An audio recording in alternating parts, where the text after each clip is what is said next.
It's about to go down with Marc and Cathey, a live coaching show about dropping ideas.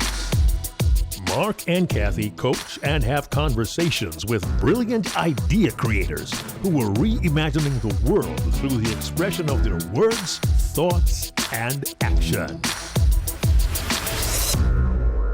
Hey, everybody. I am Cathey Armillas.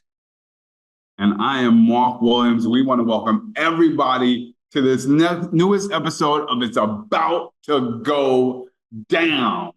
And we are joined today, man, I'm about to gush some more. But I will simply say that this gentleman right here is the Messiah of mobility. Woo!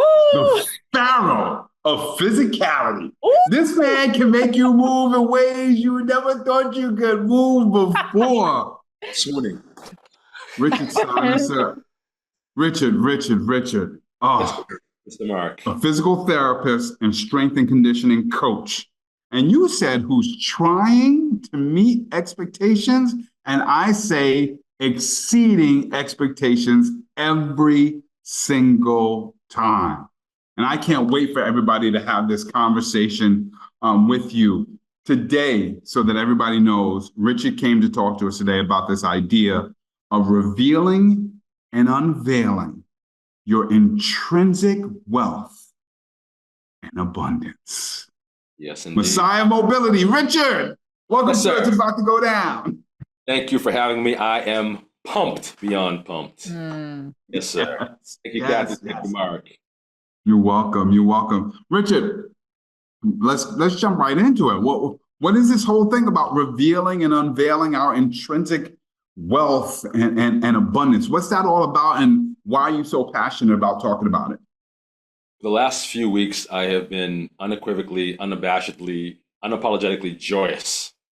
You know me. I've had my times of mood swings, and I am intrinsically wealthy and feeling full of abundance. And let me tell you, a lot of people have the misconception of abundance. They think it's wealth, gold, whatever. It's different for me. Marc knows me. He knows I have my meditation, my mantra, and every day I pray for patience, prosperity, passion, and peace. Every day I pray for that. And it just dawned on me, that's the epitome of wealth for me. And it changes for everyone, but that's wealth for me. That change. And for years, prayed upon it.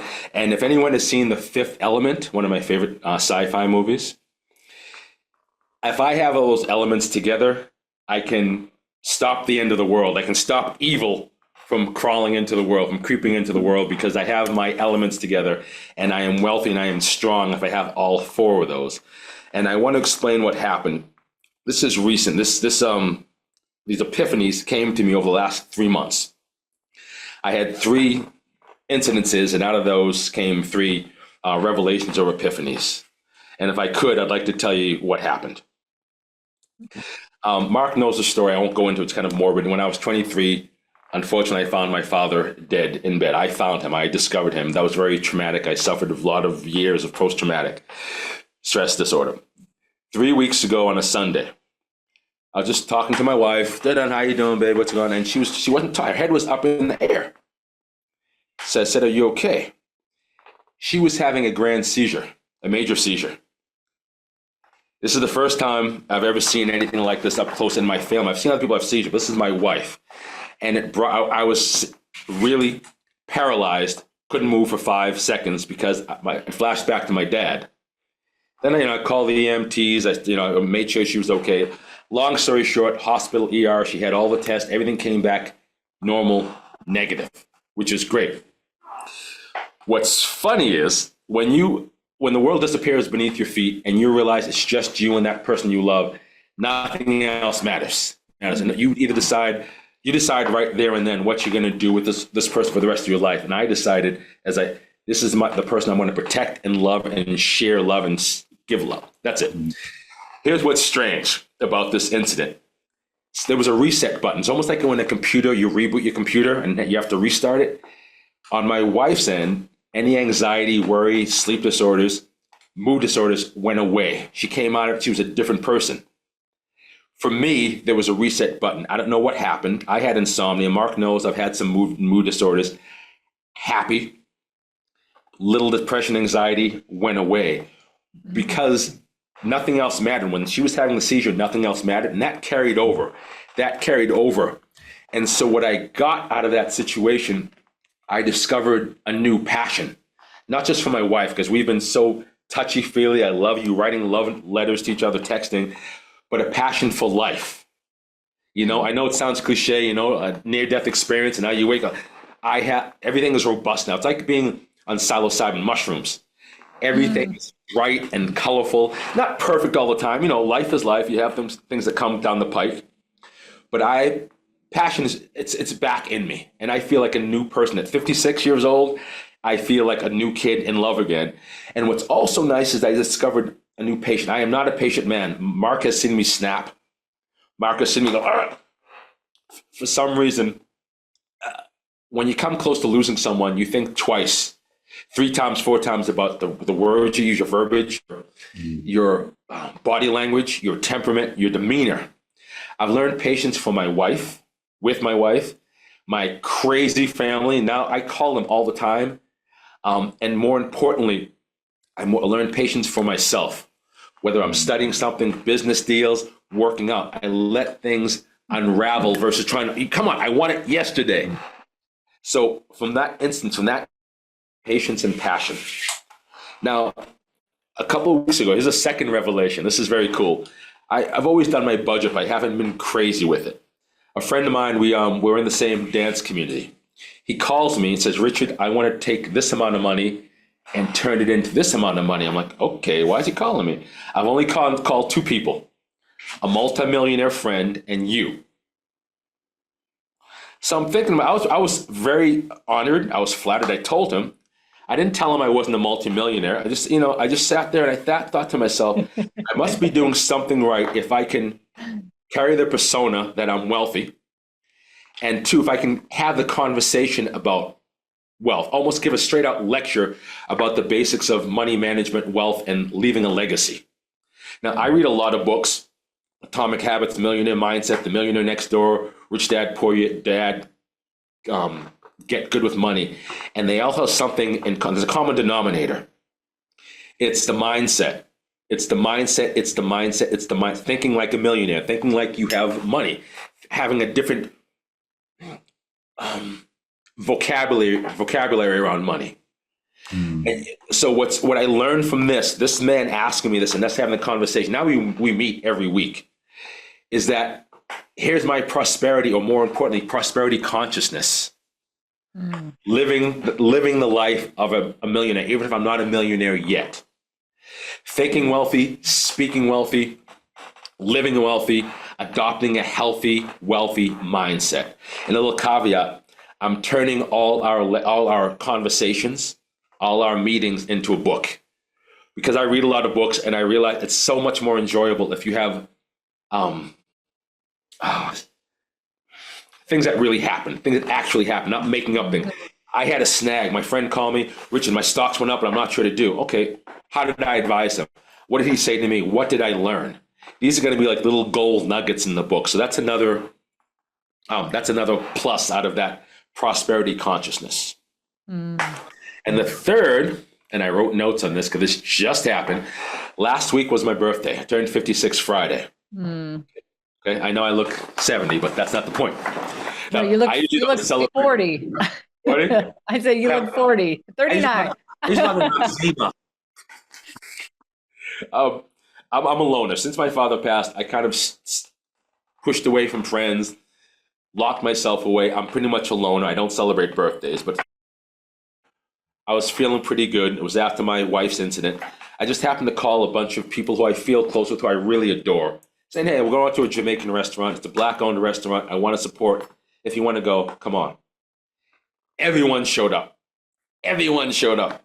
All different personalities. They all complimented one another. They were all loving on each other. And this brought me peace of mind, my peace, because I realized I had a support system. I had people who loved me. I had people who I love. And if something, and I tell you this, when I had the incident with my wife and I called people, everyone called, family members I haven't spoken, the word got around, everyone was calling. So that brought me peace of mind. Mm. So having friends is healthy. Love is healthy. Health is wealth. Health is wealth. Like try having fun, spending the money you've earned if you're sick or you're ill or you're out of shape. Jabba the Hutt was a very depressed individual. He was a despot who was down. He didn't feel good. So I'm saying all this to say, I'll say that I am feeling healthy, wealthy, and wise. I have to use that statement because that's how I feel. I have a lot of good information from all the reading that will lead me to greater wealth, maintain a healthy relationship with money, and that's my prosperity consciousness. I have the health of my wife. I am so much healthier now, physically and mentally, because of what's been going on.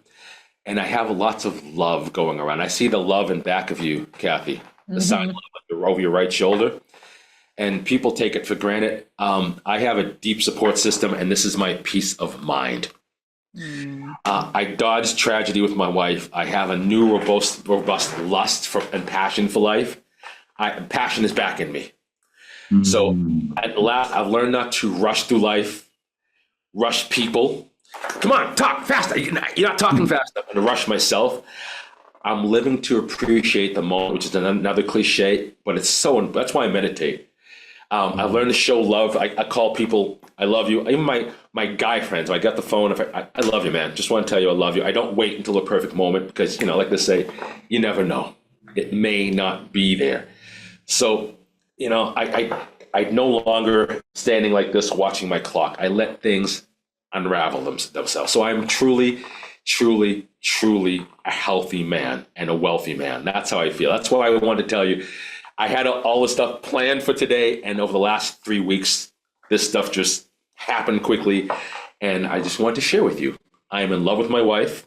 I like my wife. I love my friends and my family, and life is not perfect, but life is perfect if you know how to navigate through it. Oh, that's how I feel. Richard, wow. Thank you. Thank you for sharing everything that you just shared. I love a couple of things that I observed when you were talking. First of all, when I hear you say that you love life right now and you feel very wealthy, I believe it. I feel it. And the first thought I had is, I bet people out there aren't thinking, oh, that sounds cliche, because it feels very genuine the way it's coming out. It's like I'm absorbing it all. How can we help people bottle that? Right? That was my first thought. It's like you had an incident happen and with your wife, and I understand that kind of triggered something in you to kind of make you reappreciate life. And is your book going to be tied to that? Is your book going to be tied to this very idea? It has to be, because again, part of being wealthy is health. My friend who asked me for expertise, I said one thing, I won't say his name, you need to stop smoking. I know you've been a smoker for a long time, but if you get sick, you're investing all this money, you're trying to build a legacy. If you get sick, you're not going to enjoy any of it. And part of being wealthy is being healthy in here, heart, lungs, cardiovascular, musculoskeletal system. You can't separate the two. Yeah. Yep. So yes, it will be a part of the book. Well, and I love that you came up with your 4 pinnacles, if you will, or whatever, of being, of being wealthy. And I love that. I wonder if part of what you'll encourage people to do is come up with the 4 things that are important to them, 4, 3, you do have to have one. It's a goal, it's a metric, it's something to look forward to, it's a carrot at the end of just money for money's sake. Maybe that's good for some people. I'm Jamaican Cuban. We put money under the mattress and don't talk about money, don't tell anyone how much you got. We have a different mindset, and I'm trying to break away from that, because my father would always say, go to computer school. Get away from the music, don't play the drums, go to computer schools. That's where the money's at. I understand what he was saying, because he came from a poor family. Father died when he was 13. Mom died when he was 7. He had to go work on the farm, dropped out of school. I understand where he's coming from. But prosperity consciousness is just that. It's thinking about different types of wealth, different modes of wealth. And if you just think about the dollar bill, money has value. Money can be spirit. A carry shell, it can be a rock, it can be doing labor for someone. That's a form of money. It's a form of commerce. You have to have a different vocabulary, and you have to start thinking differently about money, because if you just think about spending, revenue, expenses, you're cutting yourself short. And it's not fun. You also want to have fun with this journey of creating a legacy, gaining, building up your wealth. Wait, I got to go back to one, Cathey's first question, and then a follow-up one for me. How do you bottle this? I mean, I got images of Michael Jackson and Paul McCartney in that video. Say.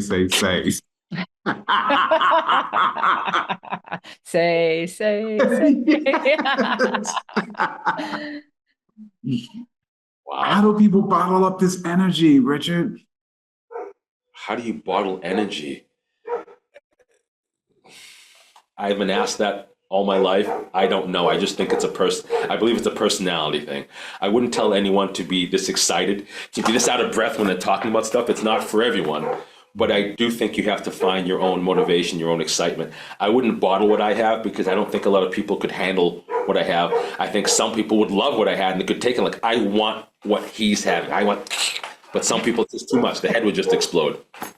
I like that. So then let me ask the other questions in my head then that might tie in with that.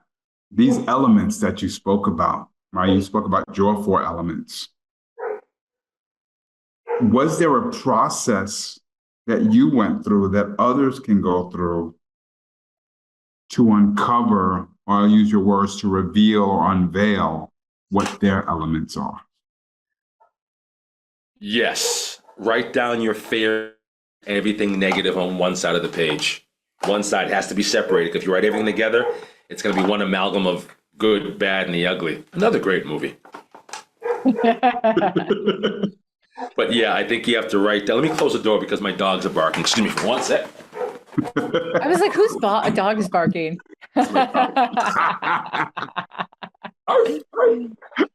Yeah. Write down your angst. Write down what makes you nervous. Write down, even, I'm in debt. I owe this. This makes me uncomfortable. I don't sleep. Write that down. And then, because everyone is different, as I said, you have to find out what is your means to getting over that. Is it reading? Is it getting therapy? Is it talking to your spouse? Talking to someone who has money and following in their footsteps, getting an advisor. Not one path is for everyone, but to really write down the problems. I really believe there's a solution to everything. But most people, not most, some people don't explore all the options. They use the options they know. You really have to think, go outside the box. I'm stuck. I don't know. I can't go outside the box. Okay, call someone, ask someone. What I've been doing, because I've been speaking with my friend, it's made me think more. And he comes back with me with things. I'm like, wow, I didn't think about that. I didn't think I'd ever start reading the Wall Street Journal because it's too complicated. It's a different language. I've learned different languages before. I'm going to start learning a different language of the Wall Street Journal, bit by bit. I love that. The Wall Street Journal language. What is it? Rich, write down. Oh, that makes much more sense. I understand that now. I get that. Oh, I love so much of what you're saying, Richard. And a lot of what you're saying, I think too, is actually just asking people to be intentional about their lives. I think a lot of people run in a rut. We get on that freeway of rut or the freeway of our normal, and we just get into that little rut where our tires go in and we just keep going. And, you feel fortunate that something knocked you out of that rut. And True. And there's so many things you're saying here, though, that are like my head is spinning on, like so many great things. Even that part where you said, I really slow down and let people talk. My first impression of you, never met you before today. I get on and you're sitting back and you're just sitting there. And it was the first impression I had before you even said anything was, well, this guy has a lot of peace in his life. He seems very peaceful. It literally was the word that I thought. And so I think your intention of these 4 words, you know, the patience, prosperity, the prosperity consciousness, I love that, passion and peace, I can feel it exuding out of you as well. And I think just being able to tell people what you've done and then they can see it, I think would encourage and inspire people to do the same. I want to tell people I have not always been like this. And I just moved from Brooklyn, crazy, crazy Brooklyn, to Connecticut. Let's go, Brooklyn. I miss it, but I moved to Connecticut, New Britain, and I told Mark, you can't see it. There's a pond we own part of a pond. It just came with the house. There are geese in the back, coyotes. I had to move out of the environment because I couldn't find my true peace there. I loved it, but I'm happier. So it's work. So there's a book I told Mark about a few years ago, Thinking Like a Monk. Maybe I told Mark. And it's a great book. And it's work. It's work. It's daily. It's like my Tai Chi. It's daily Tai Chi. You learn something new every time you practice. You're going to hit a snag every other day, every week, but it's okay. You always get better. You hit a snag, get better, get a snag. I'm at a place now where I'm not at the pinnacle. I'm still climbing, but it's easier now because I put the work in. For you, Richard, because I know so much about your work with physical movement, how much is that a part of your process with developing your elements and living the way that you do? What's the connection between, because you mentioned before, mindset. What's that connection for you between the mindset and the physical movement? Oof, that's a good question. I tell everyone, my gym is my garage, and that's my church. Go 4 or 5 times a day. It helps clear things up. I feel better. At age 56, I'm living out here in Connecticut. I have to lift things up. I have to climb bales of hay, bucket. I'm exaggerating, but I have to be strong to keep my function. Muscle is function. Having strength is function. You lose strength, you lose function. And when people lose function, they're sitting at home, not doing it much. They get depressed. They get down. Not everyone. I know I would. You lose function. You're not healthy. You can't enjoy life. You can't enjoy your leg. You can't enjoy your wealth. So they hand in hand: mental health, spiritual health, and physical health. It's a really important pyramid for me. So to answer your question, physical well-being is tied to my mental well-being, and I try to teach that to all my clients also, because I have a lot of clients who are jacked, but mentally they're stressed out, and I have to bring them back down, and vice versa. I have some clients who a great mindset, but they're not healthy, so I have to help them with that. I'm going to step out again because my dog came downstairs. Oh my God, I love that.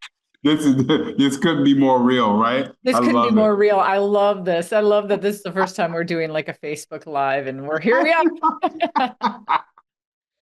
And of course, we're going to let it run because that's part of our seat. Richard, you don't even know what you're doing for us right now. Because I asked Marc like not too long ago. I said, Marc, we're starting season 10 of It's About to Go Down. It's a celebratory season. What can we do that'll be fun and different for season 10? And Marc's response, let's get a little bit more behind the scenes. Like, let's show people more what happens before and after. And I tell you what, we're always live to tape anyway, but we have never had somebody in the middle of our show be like, can you just give me a minute? My dogs are barking. That's a good thing. Great. Okay, I love that you brought this into our world a little bit, Richard. Marc, I want to play a game. I think Richard created a game for us. Richard, every once in a while, and It's About to Go Down, I'm like, we're going to play a game. And I think you posed something, in my mind at least, that I thought would be fun. You know how you said the 5th element, and you only have 4 elements right now. All right, so you're going to be part of this game. But Marc, for you and I would love for us to come up with what would our wealth elements be if we were making this. So why don't we do this on the spot? And then Richard, if you had a bonus 5th one, what would that one be? Can you go first while I think about it? Yeah. We can go first. Yeah. Richard's like, I already got my 4. What, like, Mark, do you want to go first? You want me to go first? If you got something in your head, I think I got mine, but go for it. I mean, I'm gonna have to struggle to get through 4. 2 of them popped up immediately. Okay. One of them was definitely adventure. Like Mm. I crave adventure, adventures with family, like going out. And I just feel like in order for me to feel wealthy, that for my like spiritual wealth and stuff is to be near waterfalls. And Richard, you said you own part of a pond right now. I was like, yes. So I would say adventure. I also think that creativity is really important to me. And creativity can show up in so many ways. It could be creative in how you do your work or business, creative in the way that you have relationships with your family, creativity. Everywhere. There's so many ways to be creative. And I've just recently gotten into writing poems again. So creativity is really important. I'm just going to do those 2 first. And Mark, I'll let you go. I'm going to think about my other 2 as well. So I love this question. I love this game. I'll give this response and then I'll tell you what I'm also inspired by. So the 5 elements that I wrote down were optimism, because I'm just very optimistic and positive about everything, or at least I try to be. The other word I wrote down was ambitious. There's always something I want to do and achieve. I got to get it done. The other one is around connection. There's a reason why, even as a teacher, I refer to my students as like family. Like family is such an important word for me. And so, Cathey, everybody's my family. Yeah, that's true. Marc Williams, your family. Yeah. The other one it's funny because I am by trade an educator, but I think what I really love about teaching is actually the act of learning. And so that's why I love reading stuff and like even getting prepared for a presentation. The fun part is actually reading a whole bunch of stuff and learning stuff. And then the last thing that I wrote down was imagination. And I think that's a big part of it. I think that's what saved me in my childhood. And I think that's what pushes me to this day. Like I'm always imagining what can be, what will be. And I'm even imagining, tying in with what you said earlier, Richard, I'm always imagining what the next solution is. That's why I never stop, because I'm like, I just haven't imagined yet what the solution or what the next step will be. So those would be my 5. Those would be my 5. I love that. Richard, do you want to go or do you want me to? Faith. Oh, yeah. Believing that the higher power has my back, that things again when they are supposed to unveil themselves, and really listening to the little hints like, Richard, don't go there. I got you back. Don't worry about it. You don't have to buy this. Don't worry about it. Faith, belief. I love that. I love that. Well, Mark, you said one that I was like, I don't know if Richard ends up, teaching people to do this. Like, can you borrow other people's? Because you're like, yes, that's what I want. But when you said connection, it really stood out to me. I love to connect with people. I love, part of what Mark and I do of like helping coach people to speak and story tell. It's so they can actually, it's not even maybe the direct connection between me and you, but the connection between your ideas and the people you could impact. So connection runs super deep for me. When you said that, I was like thinking about it on a really deep level. So I really, really love that. And then I came up with also, and it kind of, I think you two have some in there that are also in the same vein, but compassion for myself, compassion for other people.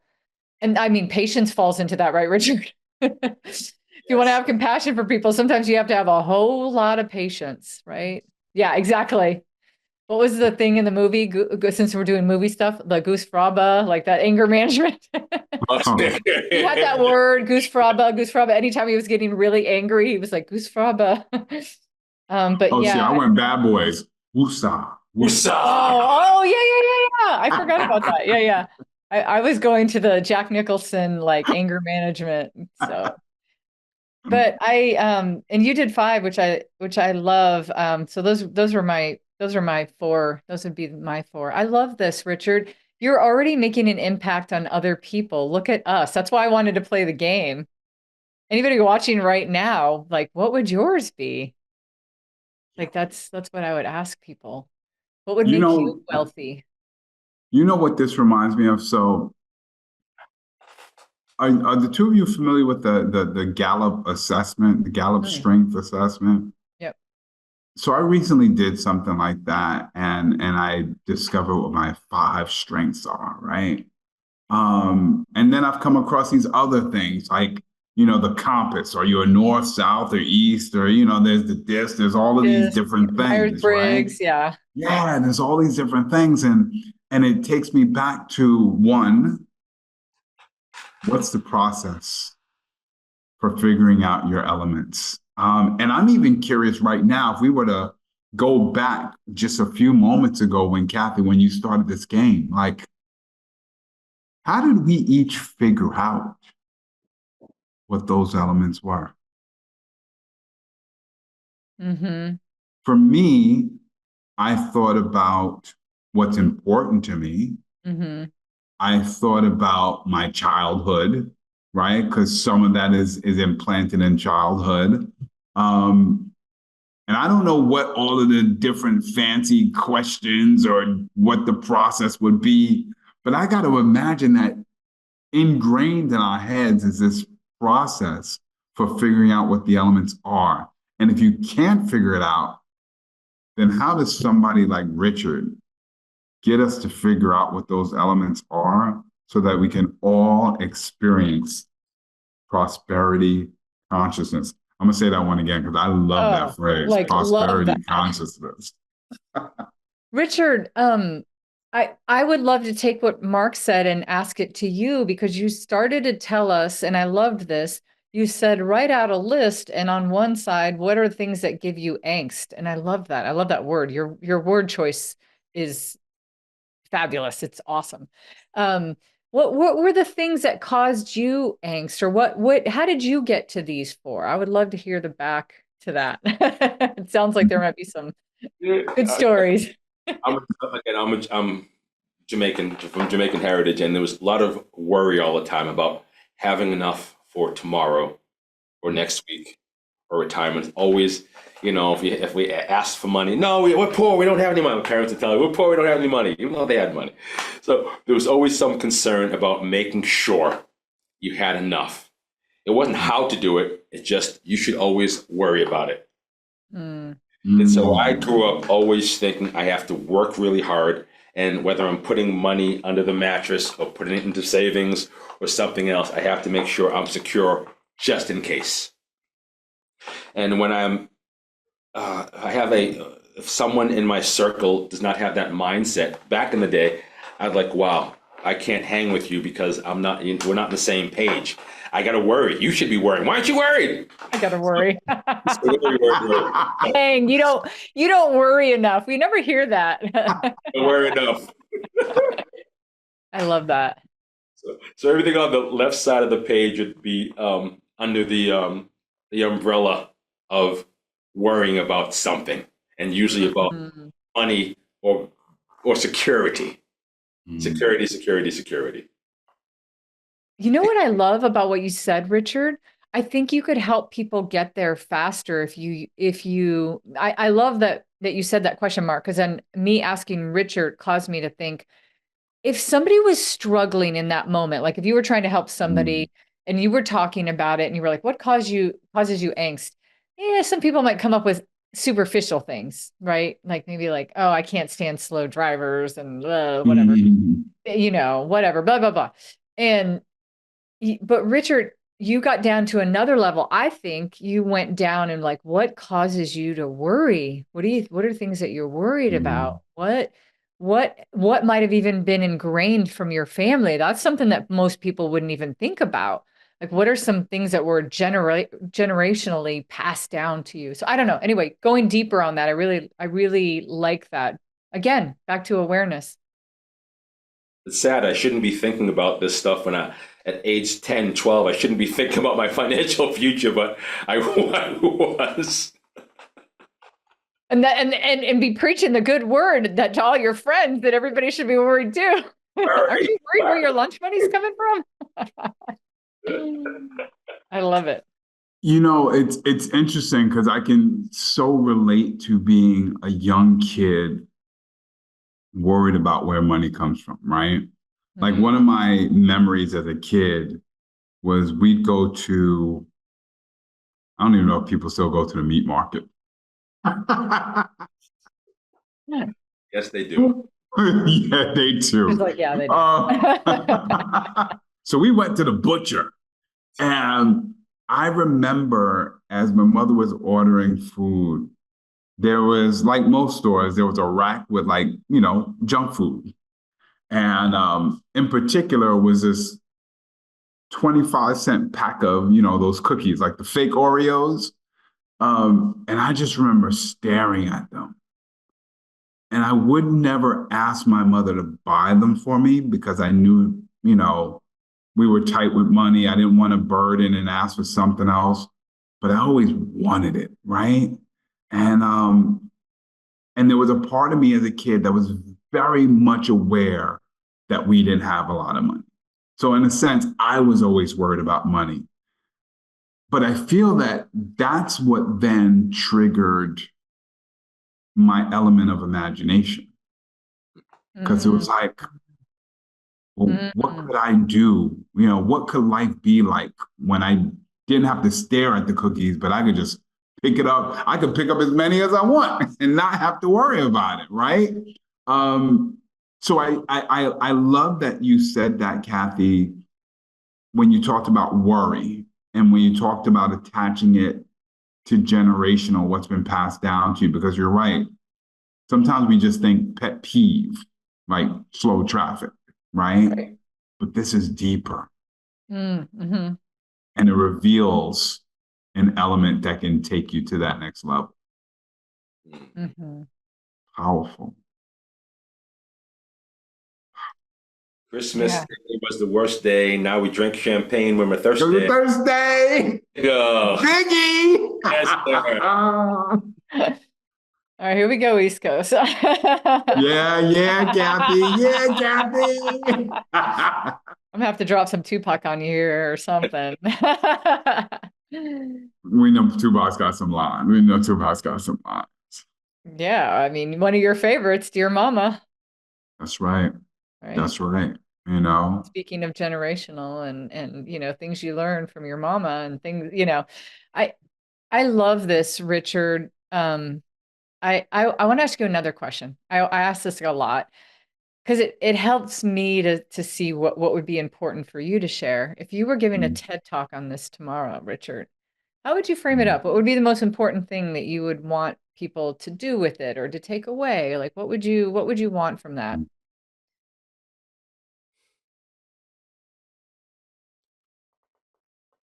Find out, discover for yourself whether it has value outside or not. As long as it has value to you, what makes you feel like you have abundance?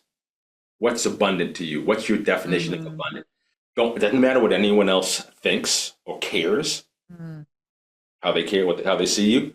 What's abundant for you? What's filling your heart with an intrinsic gushiness, if I can use your word, Mark? What makes you I love that. Intrinsic gushiness. That's important because you're going to strive for something in your life, and most of us strive for financial security, right? That's our goal. That's what we were taught. And there's so many other things out there, and I'm not going to get all up and say love, but I found that I put love aside for such a long time. That's part of my wealth, man. That's part of my abundance. I love loving. I love sharing love. I love telling people. I love feeling love without even having to say it. Love is just another word, but you can express love in so many other ways. Find out what's abundant, what makes you feel like you have abundance. And for me, it's one thing is love. If I were in front of a microphone, TED Talks, once I start sweating and I goes past my paralysis, I'm like, what's your abundant factor? What's your abundance factor? Ooh, abundant factor. I love that. You can keep it. I probably won't use it again. I'm just kidding. I'm just kidding. You're like, I don't need it. I'm not. I mean, the things I'm talking about, that won't fit in. I love that.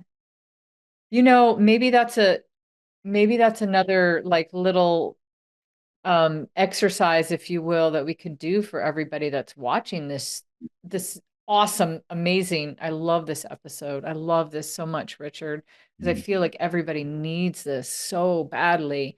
Kids even need it. We talk about that a lot because sometimes Mark and I will be talking about stuff. We're like, kids need this too. Kids need to feel abundant. And what does abundance feel like? Um, I'm going to ask you both a question. What is a moment in your life that you felt absolutely abundant? What's an abundant moment?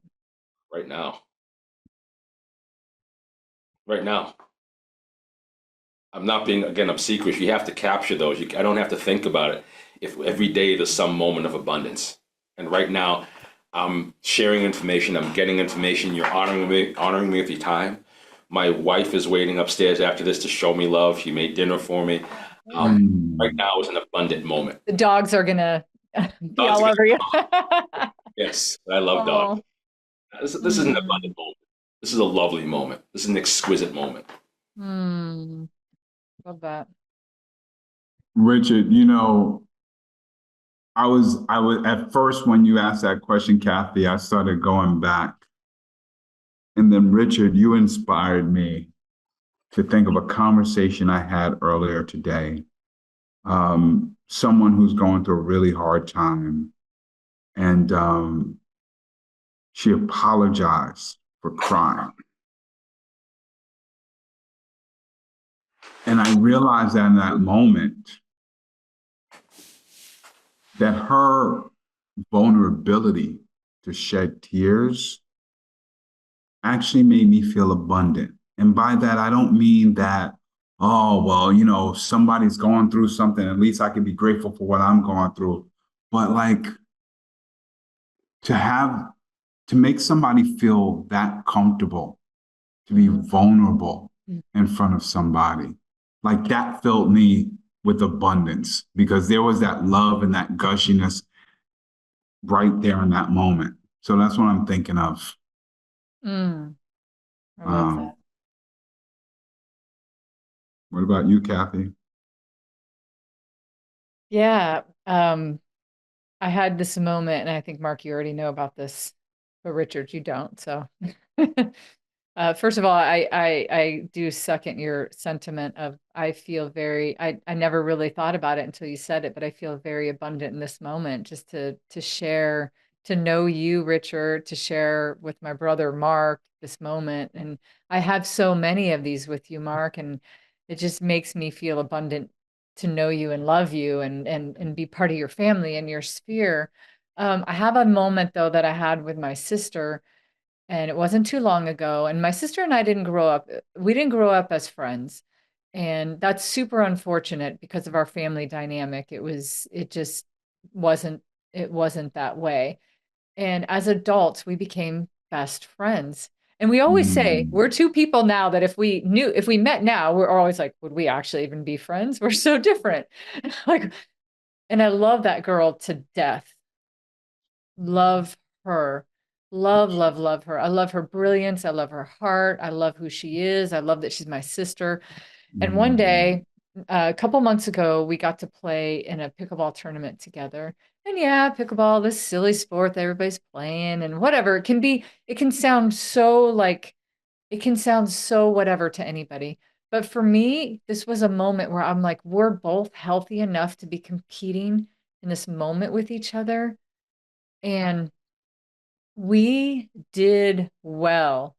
we made it all the way to the finals, and the final game was best 2 out of 3.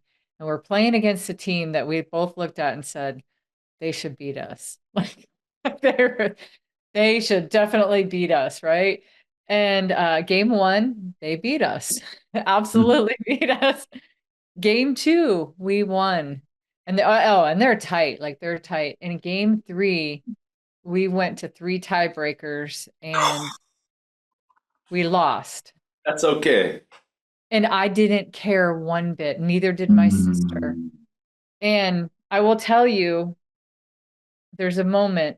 And I mean, I feel like this is always going to be in my little dictionary, Cathey's dictionary. If you say abundance, I'm going to say it's this one moment. And I have a picture. One of our other friends was standing off on the side, and we're getting ready to start game 3. And the other team's waiting. You can see them in the background of the picture. They're set up. They're ready to go. We should be serving the ball. And we're not, because I'm over there and I'm hugging my sister. I put my arms around her and I said in her ear, I whispered in her ear, I love you and I don't care what happens in this game. I'm so proud of us. And she said, I love you too. That moment, abundance. And we didn't win. That's the winner. That you did win. We did win. We absolutely won. Because that moment I'll cherish for the rest of my life. I'll never forget that moment. It's just so yeah, abundance. Right on. I love that, Richard, that you're getting people to think about what is abundant to them. I'm going to interview you two next time. Yeah, we would love that. We would absolutely love that.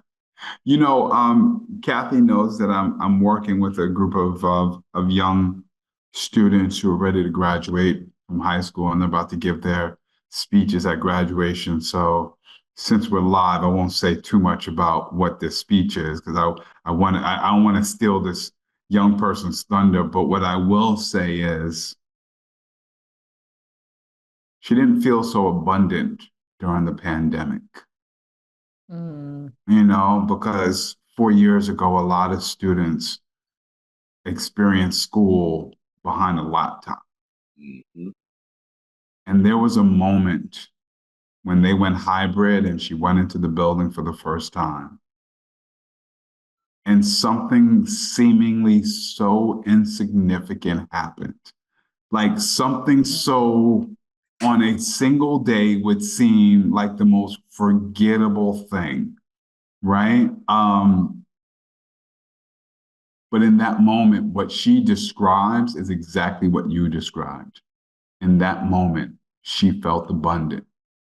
She found what she was looking for. And it doesn't always have to be this Mount Everest moment. You know, sometimes it's you dropped your book on the floor and everybody laughed. And I don't know why that was funny, but it brought me an abundance of joy. So I want to thank you for sharing that, and for sharing that with everybody who's watching. And what comes to mind for me is, when we think of abundance, usually the first thing that comes to mind is money and wealth. And it makes me wonder, Richard, if you were sharing this idea with the world, let's get all of the obvious things out of the way first. Right? Let's put down the word abundance and let's think of all the obvious things. And now let's put that aside. Yeah. Other than all of the obvious,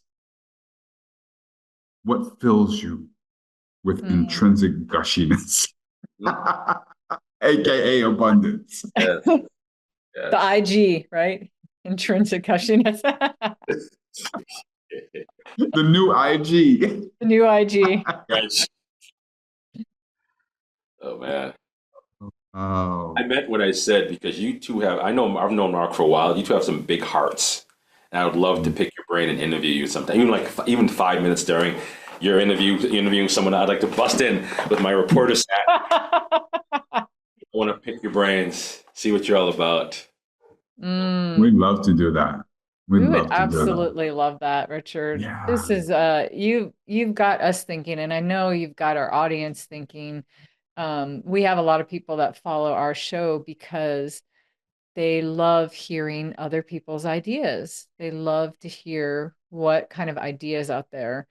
And today you shared something it's just gold idea. It's really good. And I think everybody should be thinking about this. And I'm going to start asking the people in my life. I'm going to say, what feels abundant to you? What would make you feel abundant? What would make you feel, what would fill you up? And I love this. And I love that you're feeling that way, Richard. You're conveying it. I feel it. I'm all the way on the other side of the country and I'm feeling it over here. Mm. And I would love to ask you a question though, Yeah. kind of final question here, because we've spent a lot of fun time chit-chatting and what's come up for you while we've had this conversation? This was your idea. You clearly have put some thought into it. Is there anything that bubbled up today that you didn't expect, or anything that highlighted today that you loved seeing in the way that Marc and I responded to it? Ooh. You know what I really love is that you respond, you retrieve information, and then you take it and use it as your own. Not plagiarism, not paraphrasing. You use it as your own. You adapt it and use it as your own. You come back 5 minutes later, 10 minutes later, and you used it. You've learned something. Not that I taught you something. You just took something out of the air and you've adapted it. And it's not something, I like the way you do that. You're not just sitting here, taking in information. You're like, okay. And you apply it to what you've already learned, and you think outside your box. Mm. You made me think outside my box, because communication it's a two-way street. It's not what what I'm saying. What am I retrieving? And one of my favorite professors once said, intelligence isn't how much you know, it's what you can take and apply it to a life situation. And I find you both very intelligent, and that's what I've learned. You guys are very intelligent, and you're able to take something right away and to apply it to life. Richard, thank you. Thank you. Thank you. Thank you. Yeah, Richard, your emotional intelligence is off the charts. Like your conventional wisdom is as well, but your emotional intelligence is off the charts. And I'm so glad that you are out in this world, talking about this, because it's something that we all need. If somebody wanted to follow you after this, after listening to you and going, this was amazing, where's the best place for them to find you? MoveEvolution.com. That's my website. I love that you got somebody over there doing a commercial for you. I won't have me in the commercial. I'll just have Marc doing this. Yeah, I have Marc doing. Awesome. That is okay. Awesome. Well, and then Marc, I just want to ask you to kind of close it out too. I would love what you're taking away from this. I'm taking away the thought beyond what obviously is abundant to most, and thinking a little bit deeper, going beyond the weeds of the obvious and finding what's truly intrinsic. Because I think the obvious is extrinsic, right? But going a little bit deeper to find the intrinsic and thinking about how that is connected to my blueprint and my upbringing, and how it has sparked some of these elements that are bringing my wealth and my abundance, because it's those elements that are bringing you wealth and abundance. So good. So good. May I ask you both one quick question? Yeah, absolutely. Within the next half an hour, how are you going to express, share, or show love to someone or yourself? Unless it's too personal. Not too personal for me. I'm going to give my wife the biggest hug, like that Superman. I know that I can crush you if I squeeze too hard. So I got to be really conscious to make sure that it's not too tight, but it's tight enough to know that you got all my love. All right. Mm. Now, Well, my hubby's in the house. He's waiting to hang out and have dinner with me as well, Richard. And I think how I'm going to show my love is I'm going to tell him that I absolutely 1,000,000% appreciate and love him for how he shows up in my life. All the amazing things he does for our family and how much he thinks and cares about me. Um, I feel like I tell him, but I'm gonna really gush. I'm gonna do this. I'm gonna do an external gushiness. Yeah. I'm gonna externally gush, Mark. I love it. I love it. what's up? Thank you. Thank you, Richard, for the question. Thank you for being on our show. Thank you for showing us what wealth and abundance really is. Thank you for not only telling us with your words, but really showing us through the way that you've expressed them and in the energy that you've conveyed. We're definitely believers in that kind of energy that you're putting it out there. And anybody watching right now and later when we drop this, like, this has been a blessing for us to be here, and I hope it is for All you of as us. well. For All all of of us, yeah. Yes. Abundance, abundance. Thank you for being on the show, Richard. And to anybody else watching, if you want to be on our show, check us out. You know, we got a website. It's abouttogodownshow.com. Or if you know somebody, there's another Richard out there in the world, and you're like, they got to be on your show. It can be only one. There's only one. I agree. But if there's somebody out there that's doing something, maybe Richard level, reach out. Yeah, or maybe a portion of Richard level. But thank you for being on the show, Richard, and to everybody watching, thank you for watching our show. It definitely went down here, and next time, it'll go down on It's About to Go Down.